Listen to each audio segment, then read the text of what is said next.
We are live here with Sherry Gaba. She's a licensed psychotherapist and life coach, author. You may recognize her from Celebrity Rehab as well, but I wanted to let Sherry introduce herself and what we're talking about today. Thank you. Thank you for having me, Whitney. I'm really excited to be here. It's a really, interesting conversation. There's a new normal out there. And I just really want to support your listeners and help them really, deal with what's happening out there. And that, it's a reset. And so I'm excited to talk about it. I'm an author, I'm a life coach, I'm a psychotherapist, and I'm really happy to be here. Thanks for joining us. So for everybody just tuning in, today's topic of conversation is coping during COVID-19. So specifically, we're going to be talking about mental health. Sherry's the expert in that arena.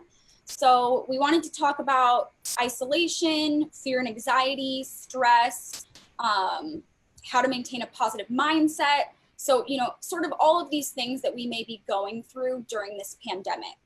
So Sherry, I first wanted to start with isolation. Yeah, we are obviously being locked in and we are isolating, and we know that isolation causes depression, anxiety. It can lead to, God forbid, suicide. It can also, lead to drug addiction, alcoholism. We know alcohol sales are up 80%.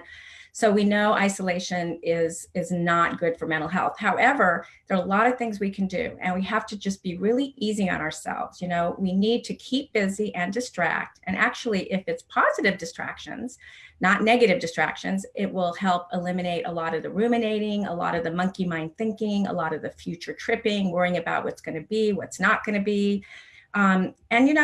Honestly, I'm going to just list a couple things that are easy distractions that are healthy and easy, and to be easy on yourself. And I know that we're going to also get into this need to be perfect and productive, but to begin with, watch TV, binge watch, listen to TED Talks, listen to documentaries, create a playlist of positive songs, do a virtual tour of a museum, do puzzles, Sudoku and solitaire, all of these things, these activities will help combat loneliness. And keep a schedule. I'm thinking of my granddaughter, who's 4 years old. Her mom is keeping this amazing schedule, and it's really keeping the anxiety down for my granddaughter, for my daughter, because she knows what to expect. And then stay informed, listen to what's happening in the news, listen to the advice on precautionary measures, but don't overdo it. Do it in doses. I know that if I watch too much of it, I start to feel really negative and really scared, and that's a normal reaction because we don't know everything that's going on. So maybe twice a day, just don't get overwhelmed with it and stay active. Not being active can be really detrimental to your coping skills. So, I've been walking my dog. I've been doing that every single day. There's so much online stuff, YouTube videos, there's aerobics, and if you have a treadmill, and you can take walks and you can take hikes, but you can do a lot of things online, but you want to get outside too. And here in Los Angeles, where we're talking, the weather is beautiful. And then do things that are meaningful and purposeful. Maybe take an online course. Like, this is a time to reinvent yourself. There's so much out there that's available, and a lot of stuff is free. A lot of people write blogs you can look at. Start that ancestry.com. Maybe think about doing some volunteering online. And most importantly, connect with your friends, connect with your family. Do things like handwritten notes, telephone, FaceTime, Zoom. My granddaughter went to visit my mother, who's in an assisted living, and she made a little sign that said, "Be safe," and they spoke through the window, and it was just adorable. And, it's giving, it's giving to the people we love, and then receiving the love back. So, we're all online. Also, Facebook groups. I have a great Facebook group called Codependence Recover, and there's all kinds of Facebook groups right now related to this virus. So that can keep you busy. Yes, NBC actually has one. Pardon me? NBC actually has a coronavirus Facebook group. So if you're not in it, you can join. So coronavirus in California. So specifically for the Golden State. But yes. Perfect. And this is the time where we are so lucky to have the internet and have online stuff. There's online forums. You can find any hobby or interest right online in a group or a chat room. Maybe you're into gaming. I'm not, but there's games, fantasy football, not my thing, but maybe yours. Maybe, like you said, there's a quarantine chat that you have on NBC. And then don't forget self-care. Like that is so huge. You know, as healers, we're not really great at self-care. It's just how it is. So I have to be myself really mindful of taking baths and, you know, playing with my dogs, which give me so much comfort, and eating healthy, wholesome food, and, you know, reading books. And Audible is so great, you know, where you can actually walk your dog, listen to a book online. You know, go back to the basics, get yourself a lavender candle or lavender oil, or, you know, and again, we're going to talk about being too productive. So I don't want to overwhelm anybody with all these ideas, but I'm just kind of throwing ideas out, you know, pick and choose. And guess what? One day you may want to do it. Maybe one day you may not, but maybe you want to start writing that book you've been talking about, or start that blog. I have a couple clients that are blogging, you know, painting by numbers. They now have adult coloring books, you know, jewelry making. Start organizing, you know, one room at a time. I know that can be very overwhelming to think about organizing, but, you know, take baby steps. You know, that's how an elephant eats, one bite at a time. So, you know, start those projects, and again, be easy on yourself. Maybe even plan for the future, you know, maybe visualizing, you know, what we put out there is what we create. I'm a big believer in the law of attraction. So put out the plans for the future that you want, you know, trips you want to take, or maybe even, you know, my son-in-law started he's planting, and he does that with my granddaughter. So you get to see, like, this is where the seed started. And then when the coronavirus is over, look how big our, you know, strawberry bushes or whatever, you know, these are all really easy things to do. And those are great tips too, whether you live alone or with somebody else. And so pivoting off of that, I know a lot of people are maybe in relationships during quarantine. You know, they may be living with a significant other at this time. What is a way that they are able to best protect their relationship during this pandemic? Because it really is a test. Well, we've never been through anything like this. Nobody has. And so I think it just gets back to the basics. And we saw that when people were hoarding food and so forth. I mean, really making sure that your loved ones are getting basic needs: food, safety, love, lots of connection. You know, really being sensitive to your partner's needs. You know, really, this is an opportunity to really create deeper connections and really intimate relationships, because let's face it, all we have is time on our hands. So we really can be there for each other. We can run an errand for a loved one, as long as, you know, you go out and you wear a mask, you know, and listen to the partner's stresses and fears. Try to see what's really going on.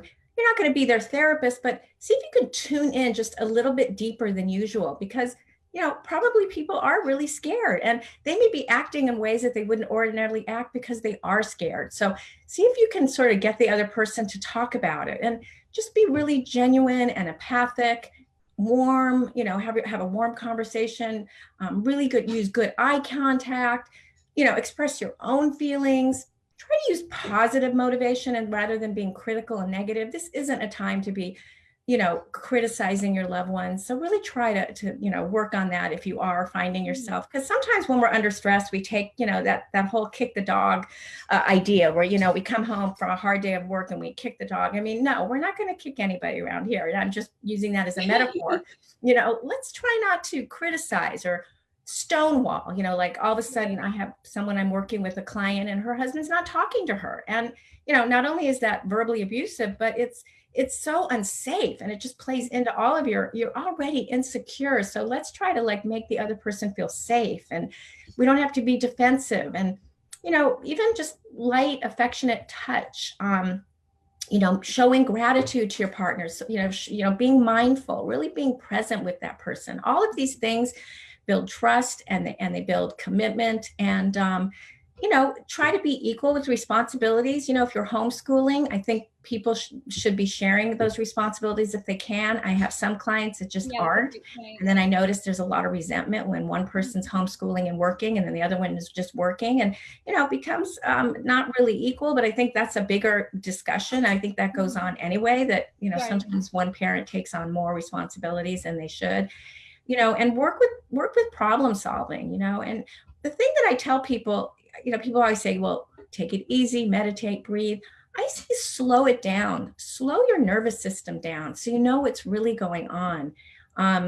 and compromise. Guess what? Tough times can make relationships a lot stronger. So kind of lean into the support of your partner, appreciate them, and then allow yourself to receive. My specialty is codependency, and sometimes we just don't allow ourselves to receive. So really allow yourself to receive. Yeah, you mentioned earlier worry, fear. So what can we do right now when we do start to have those thoughts creep in? There's a lot of uncertainty about the future, whether it's with your job or financials, relationships, schooling, whatever it may be. Like, what are some tips that you would give us? Well, I do a lot with the addiction population and codependency, and there's a saying in the program, and it's an acronym for FEAR, FEAR, and many people may know what I'm talking about, but it's false evidence appearing real, which means we're making up stories in our mind of what we think is going to happen when we really don't know that it's going to happen. There's a great author, Byron Katie, and she has this process where you ask yourself, is it really true? Like, you're worried about we're going to run out of food. Is that really true? Do you know that 100%? Or I'm going to lose all my money in the stock market. I mean, I have all these fears too. Don't get me wrong. Even though I'm a professional, these same worries, come across my brain, believe me. And I just try to ask myself, is this really true? Is this really going to happen? And if I am feeling anxious and I need to talk to someone, I have my own support system. So the thing is, what we create, what we think is what we create. Our thoughts create our realities. The life that we're living right now is often what we created by our thoughts. And so really be careful what you're putting out into the universe. And I think that's why overexposure to the media can be really dangerous. I think that can make you paranoid. You can become paranoid when you're out, and somebody sneezes or coughs. We wear masks. It goes back to the old saying, control what you can, and what you can't control, you can't control. You can control your actions. You can't necessarily control others. So stay safe. Eliminate, unhealthy eating and drinking excessively. That's a big problem right now for a lot of people. And really get the facts. The feelings are not facts. Feelings are just feelings. It's not necessarily the truth. So really get your facts in order. Keep things in perspective. Again, I keep going back to maintaining connections, staying physically healthy. Get support online, get therapy. There's all kinds of opportunities to get therapy online. I'm seeing my clients online. If you want, find a life coach. 12-step meetings.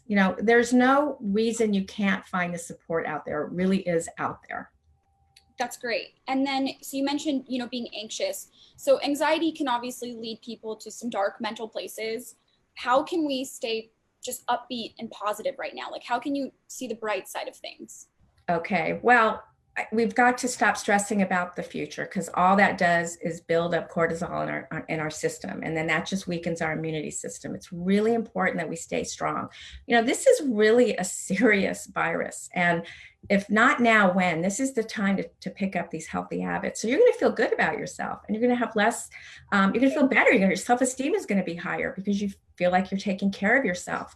Try to be solution focused instead of, sort of future tripping or monkey mind, or, Right. Thinking, doomsday is coming. This builds resilience when you do problem solving. Do some self-reflection. Like, again, what I said when I started this interview, this is a time for a reset. So, through meditation, through yoga, you can really find the answers you're looking for. And often that can really help, heal any negative thoughts that you're having. And then getting back to acceptance, radical acceptance that this is what's happening. There's, and it's going to pass. We know it's going to pass. All the medical advice out there says it's going to pass. We don't know when. We don't know if it's going to, be a resurgence, but we know that this isn't a permanent state. So sort of accept that this is just where we are right now, and be in right now, and know that it's not forever. And then maybe accept that there may be a paradigm shift. Maybe there is going to be a new normal that we have to deal with. So lean into that resistance to change. Everything is change. You look at a seed, you plant it, it grows. Everything transforms. You think about a cat. I hate to use these silly little examples, but they can be really helpful as metaphors. Think of a caterpillar, it becomes a butterfly. You can't push the caterpillar to become a butterfly any sooner than it's going to be a butterfly. So just go with it. I think being spiritual can be helpful. Not everybody is spiritual, but I think sometimes if we can dig deep into our faith, and it doesn't even have to be a God or a Buddha, or, it can be also just the highest version of you, your highest self. Like, what are your higher order thinking? What is that you believe? But if you do have a spiritual faith, I think faith can be really, really helpful. Yeah, and so we have a lot of new people joining us, so I just wanted to reintroduce you. We're here with Sherry Gaba. She's a mental health expert. Today we're talking about coping with COVID-19. So if you guys have any mental health questions for Sherry, be sure to comment them in the comment section and I will take a look.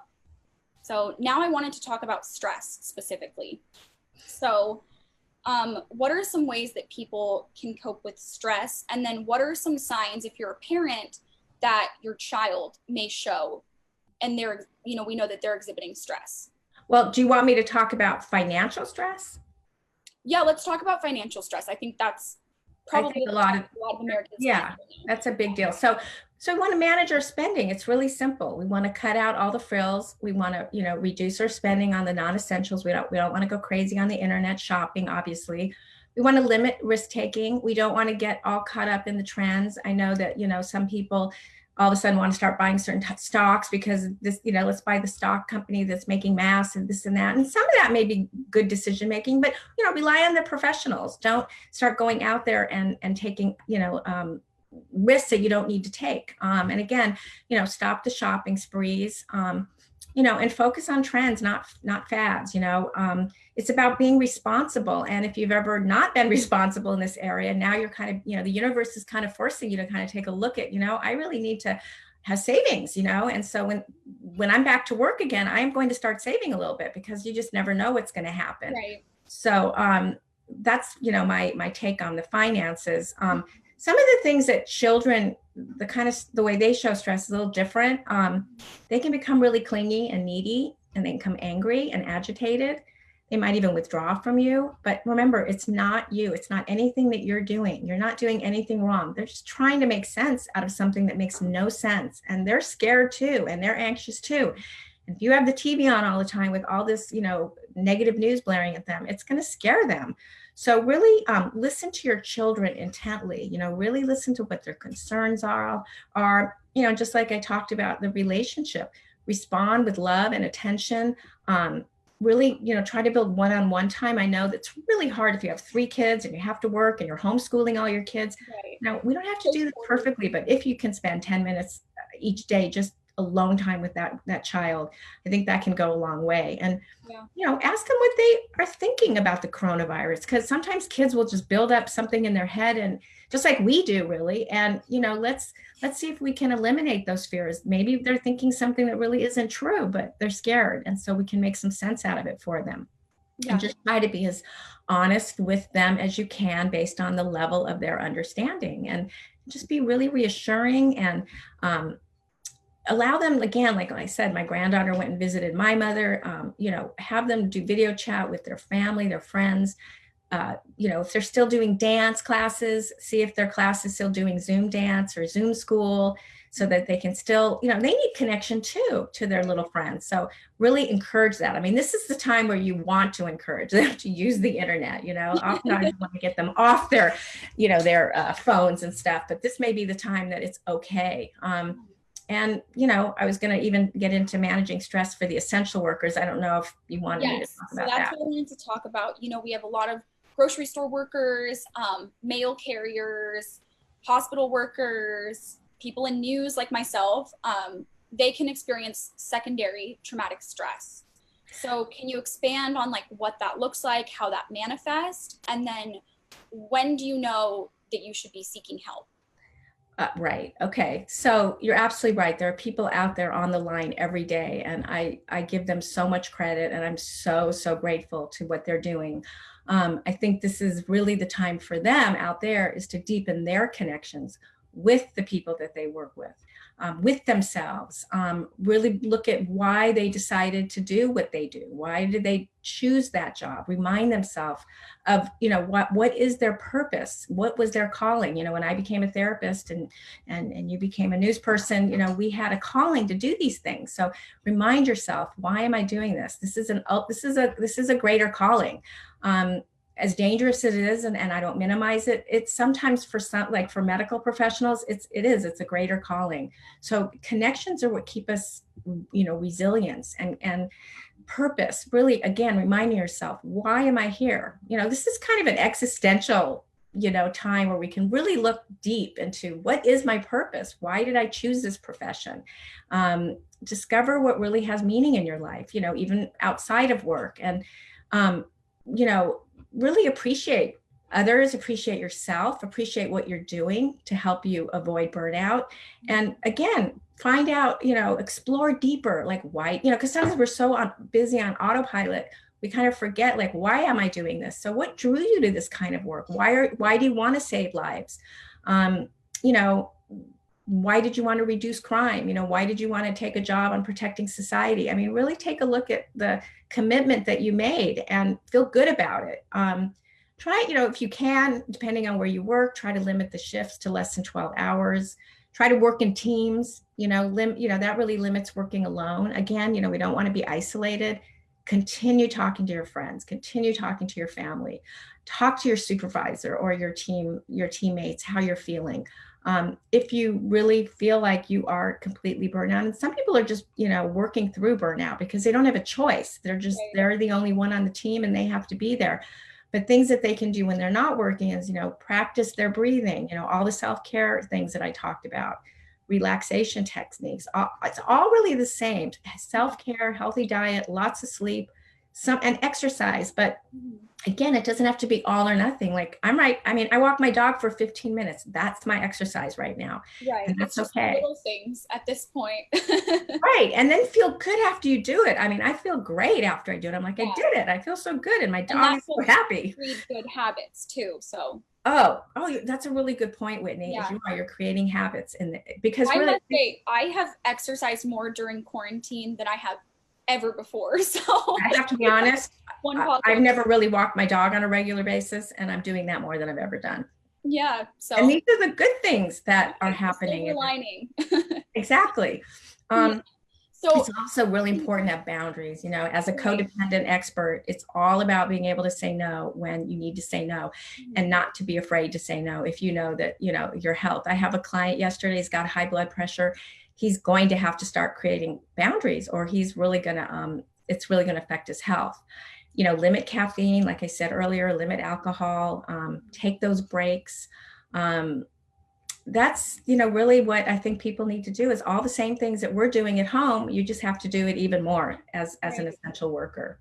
Hinging off of that, so I know some essential workers are actually living separately from their families, due to exposure that they may get at the hospital or on the job, whatever it may be. So what advice do you have for them? They're in a stressful time during the day. They may be in a hotel. I know we featured one doctor who was actually living in a tent in the garage. Mm-hmm. So, that can really feel isolating. So what do you have to tell those people who can't physically be with their family at this time, and they have such a high stress job during the day? It kind of gets back to that whole like Zen way of being, like having loving kindness for your family member, having empathy, having self-compassion, and then getting back to like, you can only control what you can control. Be aware of your thoughts, be aware of your feelings. Don't try to control what you can't.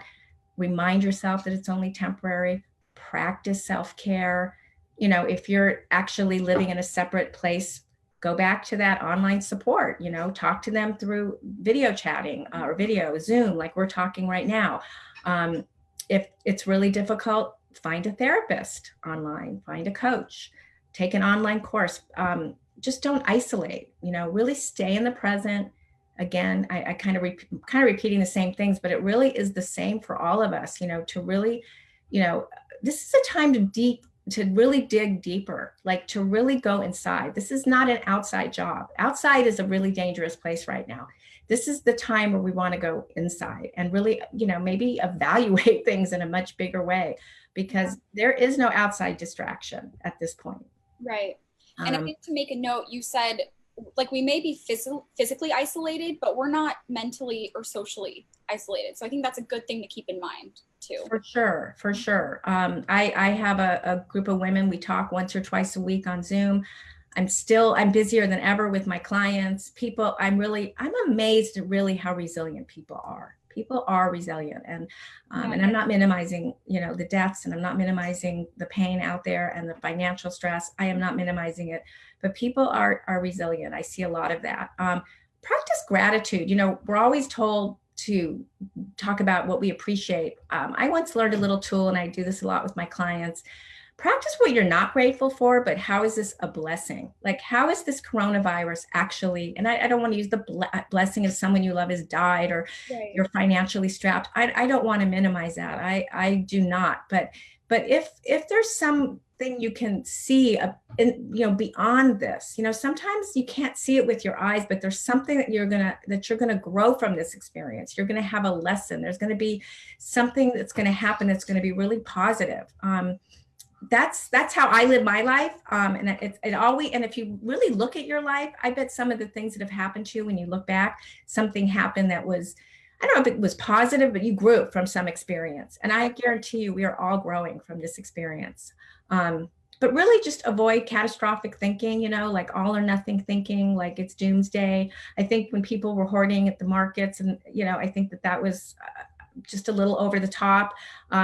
You got to really turn down that volume of that voice, the committee up here, and just detach from fear, detach from attachments. Like, don't put like, oh, well, I have to go back to work at this time, or I have to do this by this time. Don't get attached, just kind of you have to not go upstream, guys. This is the first time for all of us that we can't control this. And if we fight it, it's like fighting a stream of water, and we can't. So, continue to just go with the flow, ask for support. I'm not saying live in denial, be aware, know what's happening in the world. Give loved ones their space, their time. And that old saying, remember, this too shall pass, because it will. Right. And, like you said, nothing is normal about this time that we're living in. So a lot of us are turning to the internet right now to sort of like find that community. But something I have noticed online is this hustle culture is still prevalent, right? So I've seen this pressure to be productive during quarantine, and sort of like the putting down of people if they aren't productive. So can you speak to, is it good to have these goals? Like, when do we know too much is too much? Is it okay to take a day off if you need it? Yeah, when you and I discussed this before the interview, I thought, wow, that's so interesting. And I think it's a lot of it could be more of a mommy guilt culture. I don't know for sure. It could be any of us, but I think mommies that are home are feeling like, even my own daughter, she's cooking dinner every night, like these beautiful gourmet dinners. I'm like, what? So I think it's this, going to Pinterest and seeing, oh, this person's doing this, and I should do this project. And then I have another client, like, I have to do the perfect little lessons for my kid. And if I don't, then I'm a bad mom. And, I hate to say it, but women always feel more guilty than men do to be productive. It's just, there are studies that show that over and over again. And now during the lockdown, it's even worse. I think women still carry the bulk of responsibilities at home, which again, that's a whole other conversation. I think comparing ourselves is codependency at its worst, thinking that other people are doing it better, they're bigger, you can never compare yourself to others. You will always come out smaller. So work at not looking what other people are doing, stay on your side of the street, stay on your path and what you're doing. Otherwise, you're just going to be internalizing a lot of shame that you're not doing it good enough. Listen, there's so much more time now to scroll and look and see what everybody's doing and measuring yourself up against everybody else. And then all that does is make you feel like you're lacking. But just remember, you're looking at a picture on Facebook. You're looking at a picture in a moment of time. It isn't a reality. So really, really keep your social media to a minimum. I do a lot of work on social media. I have to do the same thing, and I have to remind myself to get off social media. But all of this comparing is, classic codependency. It's all about like wanting to please, please your husband, please your wife, please the kids, be perfect. You're all, seeking perfect approval from others, needing validation. And these are all deeper issues that are great things to explore, with a therapist or a life coach, and if you're even questioning that you're a codependent, I have a really great quiz. People can go to wakeuprecovery.com/codependency-quiz/ That's wakeuprecovery.com/codependency-quiz. And they can take a quiz and see if they fall in this category. That's my take on it. Yeah, I think it's important to find that balance and just know what works for you. And like you said, not comparing yourself to other people. Everybody's different. Yeah. And, I'm just going to invite you to know that you don't have to do anything. Like, you get to wake up and not be perfect. I mean, really, if you're having a tough day, embrace it. Yeah, embrace it. Like, lean into it, right? That's the gift of just completely letting go and surrendering. I know that is one of the primary purposes of this pandemic, is to learn how to surrender and accept and not live on autopilot. Knowing even with all the awful things happening with the virus, and I'm not minimizing, there are so many things that we can't control, but there are things we can control. Those are all the things that I talked about earlier, where you will feel, if you can master your self-care, if you can give yourself some balance and really improve your relationships with really good intimacy and communication and connection, you're going to feel so much better. Listen, our society says there's nothing worse than being idle. So I'm now going to invite you all and give you all permission to just stop and be still. Right. And at the end of the day, a complex pathogen, really doesn't care how perfect you are or how hard you work or how many clients you have or anything, or how much money you have in the stock market. It doesn't care. So, this is a great time to learn how to not future trip, not look too far into the future. The only way you're going to know what other people are doing is what you're doing is by posting it. No one knows what you're doing. You're not knowing what anyone else is doing unless you're on social media. So let's face it, as a collective, we are experiencing trauma.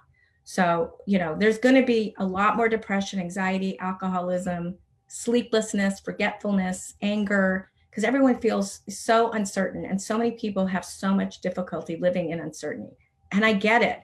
And there is no right way to get through this. There's only your way. The only way that you're going to get through this is your own way, staying on your path.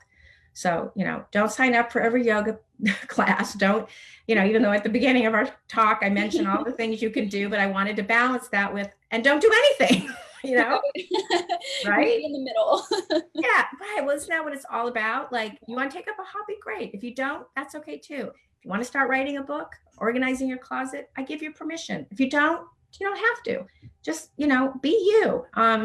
Be you, because, you're fine just the way you are. Right. Really. Listen to your mind and your body, and that's it. That's a really good point, Whitney. Exactly. Yeah. Like, if you feel like you're, eating the wrong things, you have a sugar high or whatever, really, because again, I'm going to say it again, this is a time to turn inward, and you will know if you're not feeling good. Right. So don't judge yourself. Today you might want to cook a gourmet meal and do a Pinterest project, and tomorrow you want to just sit on the couch and do nothing. So, let yourself have those days where you feel overwhelmed and know that it will pass. The principle of recovery, the codependency, addiction, any kind of recovery, because let's face it, we're all recovering from something. Right now, we're actually, as a collective society, we are recovering from this virus. And so take one day at a time and have compassion and loving kindness for yourself and everyone around you. And, give yourself a little grace. You will get through these challenging times.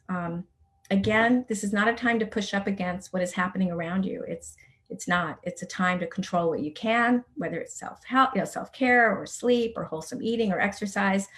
It's a time to, reinvent, reset, reconnect with the people you love. and an invitation to turn inward rather than outward for all that noise out there. There's plenty of time for all that noise when this virus is over. Yeah, so you mentioned earlier that you're still doing your practice online. There's a lot of telehealth happening. So for someone who's not familiar with that, maybe wants to seek help, what does telehealth constitute? How can so get into that? I don't actually have any, well, I could look up, particular phone numbers, but there are suicide hotlines. There's 2 different therapy programs where you can sort of kind of do therapy as you go. One is called BetterHelp. I think the other one is maybe called Headspace. Not positive it's Headspace, but I know BetterHelp, they've been doing a lot of advertising. So if you're just really having a really hard time, you can sign up for BetterHelp and you can get really low cost counseling. But honestly, if you go to Psychology Today, that's where I'm listed. You can see any therapist pretty much online right now. And usually it's done through Zoom, but there are other platforms that professionals prefer. I use Zoom. We're kind of leaning away from FaceTime because, you want to have confidentiality in these cases. But there is help out there. It is out there. It really is. And then Sherry, I just wanted to end on if you have any resources you wanted to share with people specifically. Yeah, I'm just thinking about that as you talk. So excuse me for no problem. Some things I wanted to point out for everybody watching. The CDC has great mental health guidelines on their website. So if you search mental health, you'll be able to find that. They talk about managing stress and anxiety. And then like Sherry also mentioned, Psychology Today. Psychology Today, BetterHelp. The truth of the matter is when you Google, coronavirus and mental health or therapy, there are so many things that are going to come up and so many great articles. I mean, so much. And of course, if somebody is dealing with a suicidal situation, you want to call a suicide hotline. And then the 12 steps, they're open all the time. Alcoholics Anonymous, all the 12-step programs are doing Zoom meetings. So there's Zoom meetings anytime for AA, for any of the 12-step programs, Al-Anon for the families of addicts or alcoholics, Codependent Anonymous. There's all kinds of 12-step meetings that are available. There's more help than ever right now online. That's great. And I think, there's no excuse, right? We can't say, oh, there was traffic or I had to work late. It's all virtual. So I think we should really be taking advantage of these. Yeah, it'll be interesting, Whitney, to see, what'll happen when this is over. I wonder if some of my clients are going to say, I think I just want to do a Zoom. I don't want to come into your office. And it'll be kind of interesting. I mean, It's been working really well. I feel just as connected to my clients, and I think they feel just as connected to me online.